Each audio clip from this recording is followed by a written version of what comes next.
নমস্কাৰ, এই মুহূৰ্তত লৈ আহিছোঁ আপোনালোকৰ কাৰণে বহুকেইটা গুৰুত্বপূৰ্ণ খবৰ লগতে বহুকেইটা ভয়ংকৰ খবৰ। প্ৰতিটো খবৰে আপোনালোকে জনাটো অতিকৈ প্ৰয়োজনীয়। সম্পূৰ্ণ খবৰকেইটা জনাৰ আগত আপুনি যদি মোৰ চেনেলটোত নতুনকৈ আহিছে তেনেহ'লে চেনেলটো ছাবস্ক্ৰাইব কৰি ল'ব, লগতে লাইক এটা কৰি মোক উৎসাহিত কৰিব। আজি ৰাতিপুৱাই প্ৰথমটো গুৰুত্বপূৰ্ণ খবৰ এই মুহূৰ্তত আপোনালোকক দিব বিচাৰিছোঁ। যিসকল বাহনৰ গৰাকীয়ে এতিয়াও কৰ আদায় দিয়া নাই, শীঘ্ৰে আদায় দিয়ক বকেয়া কৰ। এই মুহূৰ্তত গুৰুত্বপূৰ্ণ খবৰ, কৰ আদায় নিদিয়া বাহন ৰাজপথৰ পৰা জব্দ কৰিব আৰক্ষীয়ে। বাণিজ্যিক বাহনৰ গৰাকীয়ে বৃহৎ অফাৰ দিছে পৰিবহণ বিভাগে। বকেয়া কৰ মাত্ৰ 25% আদায় দিলে হ'ব বাহনৰ গৰাকীয়ে 15 অক্টোবৰলৈকে আদায় দিব পাৰিব বকেয়া কৰ। আৰু ইয়াৰ লগতে যিসকল লাইচেন্স কাগজত আছে তেওঁলোকে শীঘ্ৰে ডিজিটেল কৰিব লাগিব লাইচেন্স RC। 15 অক্টোবৰ ভিতৰত ডিজিটেল কৰিব লাগিব আপোনাৰ লাইচেন্স আৰু RCখন। তিনিচকীয়া বাহনৰ ক্ষেত্ৰত 50 টকাৰ পৰিৱৰ্তে 10 টকা দিব লাগিব। বাণিজ্যিক ট্ৰেক্টৰৰ ক্ষেত্ৰত 50 টকাৰ পৰিৱৰ্তে 15 টকা দিব লাগিব আপুনি। চাৰিচকীয়া বাহনৰ ক্ষেত্ৰত 50 টকাৰ পৰিৱৰ্তে 20 টকা দিব লাগিব আপুনি। আৰু আনফালে গধুৰ যান বাহনৰ ক্ষেত্ৰত 50 টকাৰ পৰিৱৰ্তে 25 টকা ধাৰ্য কৰা হৈছে। 15 দিনৰ ভিতৰতে এই সম্পূৰ্ণ কৰিব লাগিব বাহনৰ গৰাকীসকলে। এই মুহূৰ্তত গুৰুত্বপূৰ্ণ খবৰ, যান বাহনৰ লাখ লাখ গৰাকীলৈ ডাঙৰ খবৰ। যিসকল বাহনৰ গৰাকীয়ে এতিয়াও কৰ আদায় দিয়া নাই, শীঘ্ৰে আদায় দিয়ক বকেয়া কৰ। কৰ আদায় নিদিয়া বাহনৰ ৰাজপথৰ পৰাই জব্দ কৰিব আৰক্ষীয়ে। আৰু আনফালে দিব লৈছোঁ পৰৱৰ্তী খবৰ, কোনে কোনে জমা দিব লাগিব ৰেচন কাৰ্ড। ৰেচন কাৰ্ড জমা নিদিলে প্ৰশাসনে ল'ব কঠোৰ সিদ্ধান্ত। কোনে কোনে জমা দিব লাগিব ৰেচন কাৰ্ড, এই মুহূৰ্তত গুৰুত্বপূৰ্ণ খবৰ আপোনালোকৰ কাৰণে। জমা নিদিলে প্ৰশাসনে ল'ব কঠোৰ সিদ্ধান্ত। বহু অধ্যৱন্ত পৰিয়ালে বিনামূলীয়াকৈ লৈ আছে ৰেচন কাৰ্ডৰ চাউল আৰু দাইল। বহু চৰকাৰী ধনী ব্যক্তিয়ে সুযোগ লৈছে ৰেচন কাৰ্ডৰ। এনে পৰিয়ালে যদি ৰেচন কাৰ্ড জমা নিদিয়ে তেন্তে বিহিত ব্যৱস্থা বিভাগে ল'ব। সময়ে সময়ে চৰকাৰে আহ্বান কৰি আহিছে এনে পৰিয়ালক। এই মুহূৰ্তত জনাইছোঁ গুৰুত্বপূৰ্ণ খবৰ, অত্যৱন্ত পৰিয়ালে নিজে নিজে গৈ চাৰেণ্ডাৰ কৰক ৰেচন কাৰ্ডখন। দৰিদ্ৰ পৰিৱৰ্তে বহু ধনী ব্যক্তিয়ে সুযোগ লৈছে ৰেচন কাৰ্ডৰ চাউল। ফ্লেট 10 বৰ্গ মিটাৰৰ ভূমি থকা লোকে জমা দিয়ক ৰেচন কাৰ্ড। দুচকীয়া বাহন, চাৰিচকীয়া বাহন থকাসকলেও জমা দিয়ক ৰেচন কাৰ্ড।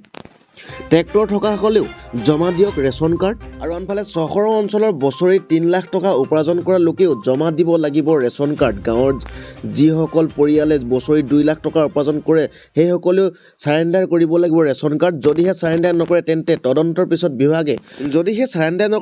তদন্তৰ পিছত বিভাগে বন্ধ কৰি দিব আপোনাৰ ৰেচন কাৰ্ডখন।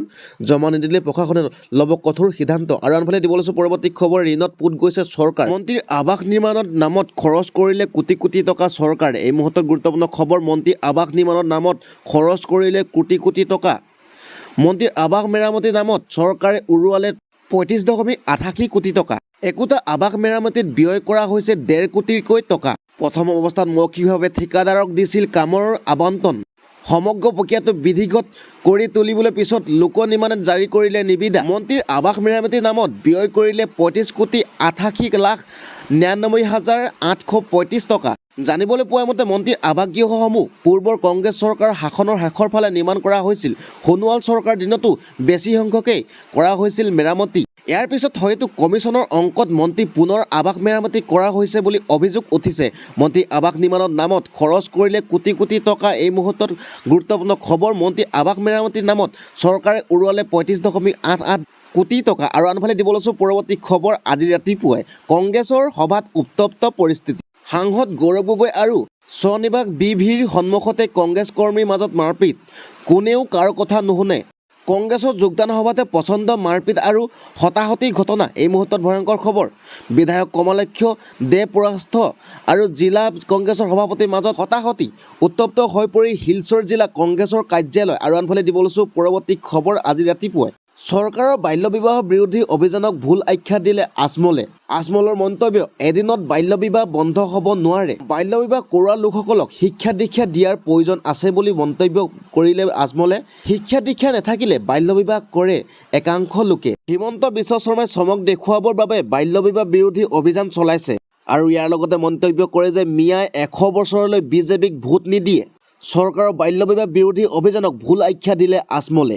এদিনত বাল্য বিবাহ বন্ধ হ'ব নোৱাৰে বুলি আখ্যা দিলে আজমলে। তেওঁ কয় যে বাল্য বিবাহ কৰোৱা লোকসকলক শিক্ষা দীক্ষা দিয়াৰ প্ৰয়োজন আছে বুলি। আৰু আনফালে তেওঁ কয় যে ভোট দিবনে নিদিয়ে মিয়াৰ সিদ্ধান্ত ল'ব, বিজেপিয়ে নহয়। মিয়াৰ বিজেপিক ভোট নিদিয়ে। এই মুহূৰ্তত গুৰুত্বপূৰ্ণ খবৰ, আমাৰ ভোট বিজেপিক দিয়াৰ প্ৰয়োজন নাই। ভোট দিবনে নিদিয়ে মিয়াই সিদ্ধান্ত ল'ব। মুখ্যমন্ত্ৰী হিমন্ত বিশ্ব শৰ্মাই যিকোনো কথাই কৈ থাকে। মই আজমল, মই অখিল গগৈ নহয়। অখিল গগৈৰ লগত মুখ্যমন্ত্ৰীয়ে যুদ্ধ কৰক, মোৰ লগত নহয়। মিয়াৰ ভোট সন্দৰ্ভত মন্তব্য বদৰুদ্দিন আজমলৰ। বদৰুদ্দিন আজমলে কয় যে মিয়াৰ বিজেপিক ভোট নিদিয়ে বুলি।